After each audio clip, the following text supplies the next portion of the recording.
The Atlanta Braves dropped Game 2 of their series against the Brewers 4-1, setting up a winner-take-all Game 3 tomorrow. Let's talk about it.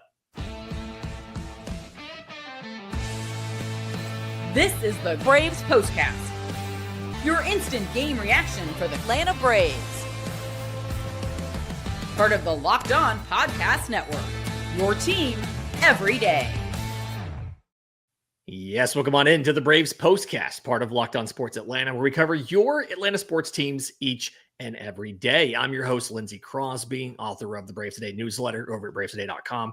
You can follow me on social media at Crosby Baseball. He's Jake Mastroianni, host of Locked On Braves. Follow him on social media at Shortstop Ball. And Jake, I don't know what I expected today. Atlanta comes off a really good game on Monday. Chris Sale looks fantastic. Season high in strikeouts. Braves offense, they hit multiple home runs, and they roll over Milwaukee. So today, they lose 4-1. They go, I want to say they only get 4 at-bats with runners in scoring position. They go 1 for 4 and drop what felt like a winnable game against a hittable pitcher in Quinn Priester, who happened to look kind of fantastic tonight. Yeah, I mean, as far as what we should have expected, I mean, this is probably what we should have expected. I was hopeful that after the first game in this series that they could, get on a roll and keep things going. That's what I'm always hoping for. I mean, at the end of the day, I'm a Braves fan. I want to see them get on a roll, and I want to have more exciting podcasts to talk about on here too. But it's this offense right now. You can't get too high or low with them because they're just not very consistent. Like you said, this should have been a very winnable game with the matchup that you had, and this offense just couldn't put it together early on and then did almost nothing late. They had 1 hit in the final 4 innings of this game as a 2-out double by Matt Olson. So just really, didn't take advantage of the opportunities early, didn't take advantage of their leadoff hitter getting 3 hits in this game. And as we talked about yesterday, the guys at the top, they were getting it done, and outside of Acuna, they didn't do anything in this game. So it's just really frustrating. There's just not any consistency with this offense. But like I said, that probably should be the expectation at this point. You just don't know what you're going to get from them each and every day. Yeah, I mean, I guess kind of eggs on my face for thinking that yesterday could have been a turning point there. Like Quinn Priester, 3.88 ERA entering the day, 4.58 FIP, 3.98 expected ERA. So he's been fine. He's been serviceable. He struck out less than 6 guys per 9 innings. He goes 6 innings today, 7 hits, 1 run, no walks, 7 strikeouts. And I saw it from somebody here in the chat talking about just too many swings and misses. Shout out Lady Braves there for that. When you look at a guy that pitches to contact, right? He's a sinker slider guy. He lets you put the ball in play. He has a great ground ball rate. 13 swings and misses, another 13 called strikes, and Braves hitters for the entire game. Like, we don't even have that thing that people complain about where we say, well, at least they hit the ball hard. Atlanta only got 6 hard hit balls off of Quinn Priester. Off of him, and 7 total. And it just felt like something was missing from outside of Ronald Acuna Jr., that top of the order. We saw Sean Murphy, 2 for 4, Eli White, 1 for 3, Nick Allen, 1 for 2 with a double, scores a run. But again, that Riley, Olsen, Ozuna, Harris, Albies grouping that we gave so much credit to yesterday, they finished with 1 hit. And it's that one you mentioned, the later innings single from Matt Olson. It doesn't matter how good everybody else plays. It doesn't matter what Ronald Acuna Jr. does. If those 5 guys finish with 1 hit, there's just no shot you're going to win that game. Yeah, you can't have just one of your big 4 at the top, have a good game. He has to have somebody behind him that's able to help. I mean, your leadoff hitter, and I get it, Ronald's not running right now, and that definitely hurts, but it doesn't matter if Riley and Olsen are going to strike out like they did in the top of the 3rd when Ronald got on to lead the inning, and both of those guys strike out. They have to be better. I mean, Ronald's doing all he can to help this offense right now and getting on base, but he's got to have some help behind him, and you can't have empty at-bats like that. And it's just, let's use your word before we jumped on, it's infuriating. It really, really is, because Ronald has been everything I think you could have hoped for and even more. I tried to temper the expectations for Ronald coming back, and he's been even better than what I thought he could be. Now, he is striking out a little bit more than I would like, but he is getting on base 2 or 3 times a game. And when that happens, he needs to at least be scoring once. And in fact, he was only the only one that drove in a run in this game. And you mentioned it yesterday, that 2-hole, especially when Baldwin's not in the lineup. It feels like, and it's felt like this way for a while, there's just really not that number 2 hitter right now. And Riley just a really tough night tonight after a good game the night before. Yeah. But again, he had 3 hits yesterday. Yeah. It speaks to that inconsistency with those guys. And I think kind of bringing it all back, that the struggle with me tonight was you were facing a guy in Quinn Priester, a 15% strikeout rate coming in, and he strikes out 7 batters in 6 innings. You can't have that. Like I said, especially from your big guys there at the top of the order. Riley striking out 3 times, Olsen once, Michael Harris, who's batting 5th in the order, strikes out twice. It just can't have it. Can't have it like that, especially when, again, Ronald's doing all he can at the top and you're not back. Mm-hmm. And I do think that Ronald, like the only time Ronald comes to bat with a guy on base, it's after the Nick Allen double, and he immediately drives him in. And I know that like the problem here is we talked about we don't have a 2-hole hitter. It almost feels like Ronald at leadoff is a little bit wasted when the bottom of the order is not getting on, but you can't move him out of the leadoff spot because 1, he wants to do it, and 2, there's nobody else to put there. Part of me wonders when Jurickson Profar comes back, because he's eligible. I think the first game after he can be activated is like July 1st. Him going into the 2 spot, does that, I guess, hopefully just give us the ability to have somebody who can put a ball into play and get him in? Because I do feel like the issue tonight, when you look at this, Riley strikes out 3 times. Harris strikes out twice. Albee strikes out 3 times. He actually lost his on-base streak today. Matt Olson only once, Ozuna none, but you just don't have a situation where those guys are getting advanced or they're putting the ball in play enough for Ronald to advance since he's not running. Yeah, and I mean, the running part is key, right? I mean, that's what makes Ronald so special in that leadoff spot, is the fact that he is getting on a lot, but he's also can use that speed to help those guys out. But I mean, those are guys that you're hoping to hit those home runs. Like you said, he hit 3 home runs the night before. I mean, that is the recipe for this offense, and particularly for those 3 guys, and Riley and Olsen and Ozuna. You're hoping that at least one of them, is going to go deep on a given night, and that Ronald's going to be on base for that. And they're just not giving you got 1 extra base hit. And again, it was from Olsen, a 2-out double later in the game.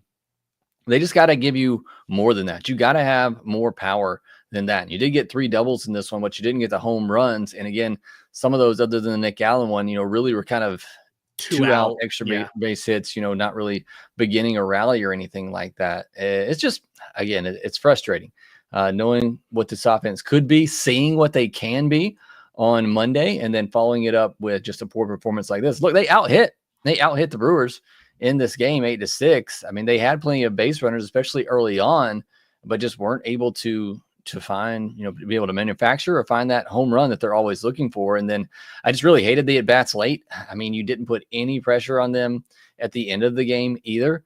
So it's just, you didn't have a complete game from the offense tonight.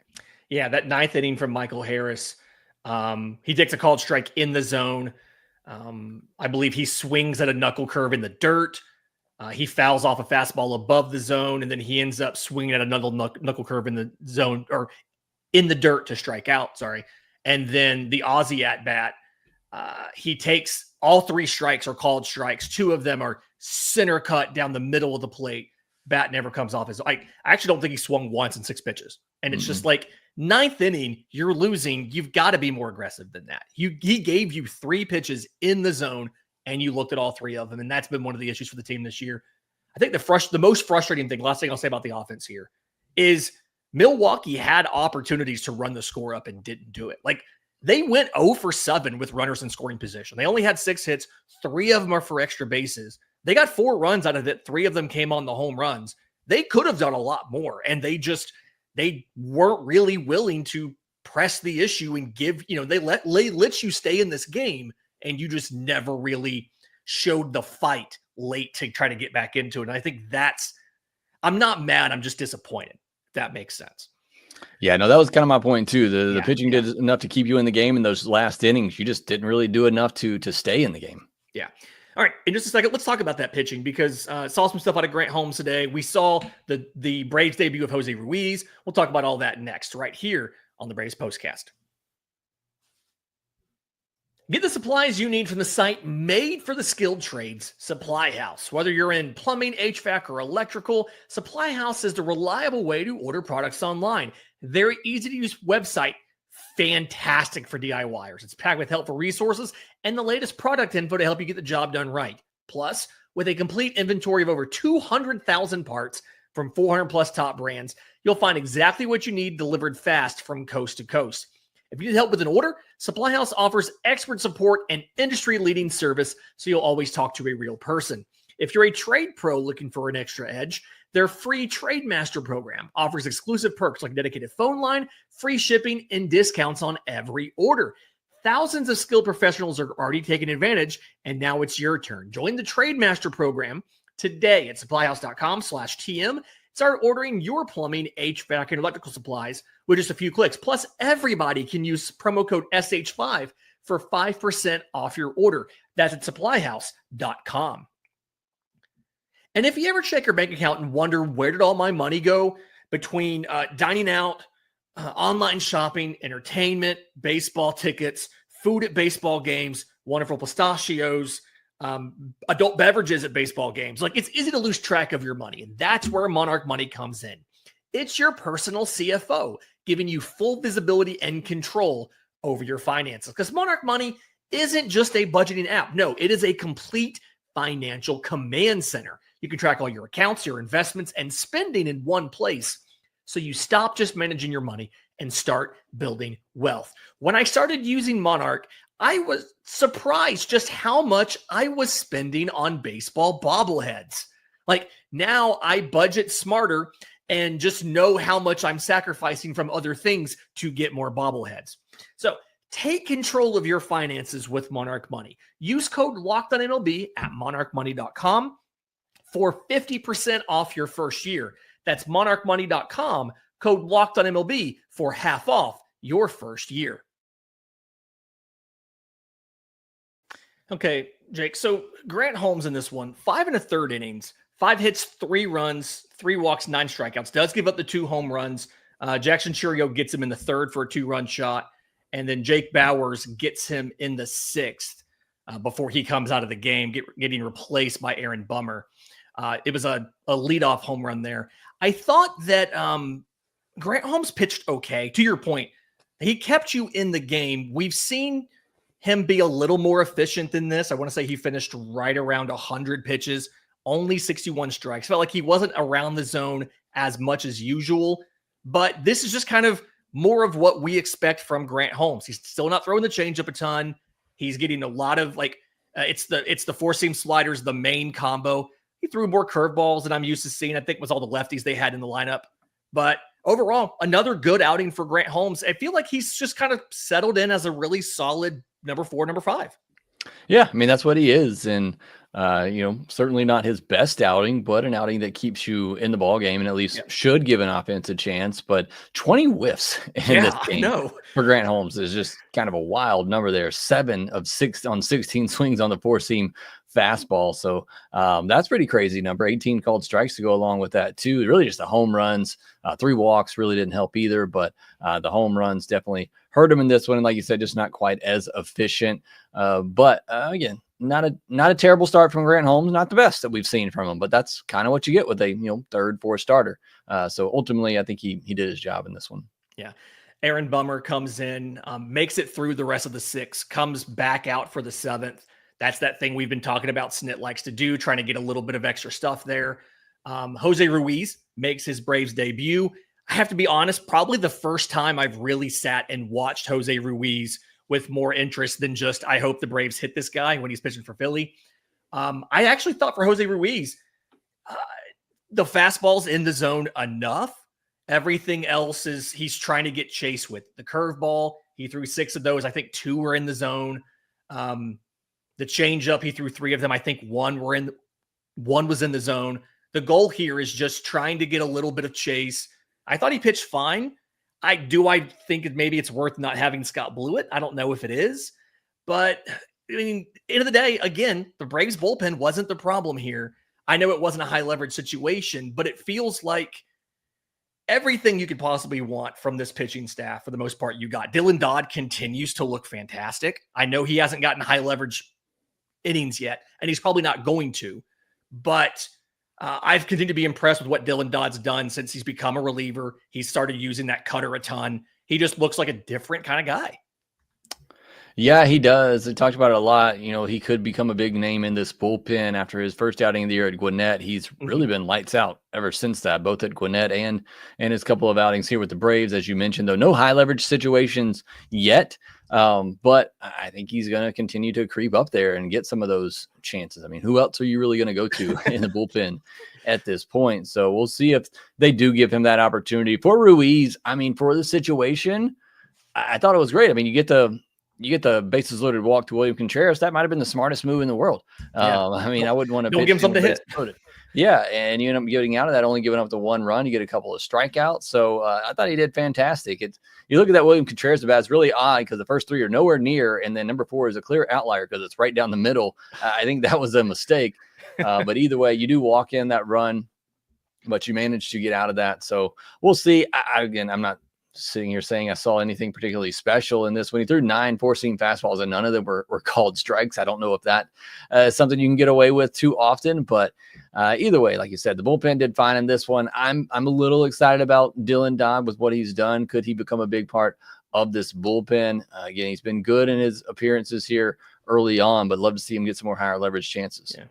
In Ruiz's defense, the 3 in the zone that he throws to Jackson Chourio, 1's a whiff and 2 are fouled off. So, it's Chourio was attacking those. They were in the zone. They would have been called had he not swung. And he only ended up, I want to say the final one. Well, no, sorry. 2. For the fastballs, he threw 3 in the zone to Chourio. 1 was a whiff. And then the final whiff came on a curveball, which was actually top of the zone. Odd place to leave a curveball, but it absolutely worked out in this situation. Yeah. I wouldn't recommend doing that all the time, but I think it worked out here. Okay, so tomorrow in the finale, Spencer Schwellenbach versus Chad Patrick. Patrick's an extreme fly ball pitcher. He throws a ton of fastballs. I mean, most of what he does, he's throwing all 3. He has a sinker, a 4-seamer, and a cutter. I feel like those kind of guys, that's where the Braves have an opportunity to make something happen. Guys who are going to let you put the ball in play. They're going to let you put the ball in the air. Feel like you have, if you can do it, you have the opportunity to potentially see some offense with Spencer Schwellenbach on the mound, and we're hoping for a good start from him.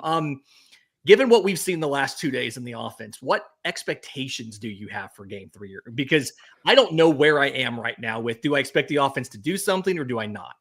Yeah, kind of like we started out the show talking about. I don't know. It's really you might as well label the Braves offense as day to day, because that's what it feels like. You just don't know what you're going to get day to day. Now the optimistic, side of me says, as you just mentioned, a fly ball pitcher, a team that hits home runs in a pretty hitter friendly ballpark. So it feels like a good opportunity for the Atlanta Braves, and you got Schwellenbach on the other side. So look, the Braves got a good chance to win this series. And at the end of the day, the Brewers are playing good coming in. You do that. I think you feel pretty good about it. But this was definitely a game tonight that you feel like you had a chance to win, and the offense just didn't do enough for you once again. Absolutely. So, all right, again, Braves 4-1 losses to the Milwaukee Brewers, ties the series at 1. Game 3 tomorrow, 2:10 p.m. Eastern. We will be here with you with a postcast when that game ends. I'm ballparking around 5 o'clock Eastern, but stay tuned for that. For Jake Mastroianni, I'm Lindsay Crosby. This has been the Braves Postcast.